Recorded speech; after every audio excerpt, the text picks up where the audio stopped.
મારો એક સવાલ હતો એક કલાકાર તરીકે. અમારી સાથે એવું બહુ થયું છે કે અમે બહુ પ્રેક્ટિસ કરીને બહુ આમ તામઝામ ભરેલું 30-40 મિનિટ ભેગું કર્યું કે આજનો શો તો આમ કડક જશે, પણ પછી ત્યાં પહોંચીને ખબર પડી કે 30-40 મિનિટ 3 મિનિટમાં જ પતી જાય, કારણ કે આપણું આજે ચાલી નહીં રહ્યું.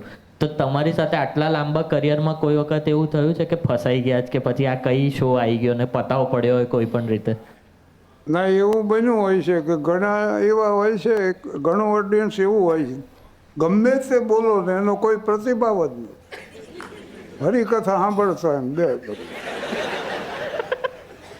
એક જણો તો 3 કલાક બેઠો, એક જરાય હાસ્ય એના ચહેરા ઉપર જોયું નહીં મેં કે ભાઈ તમને મજા ન આવી તો મને કે 300 રૂપિયા હોત તો પાકીટ ખોવાનું છે.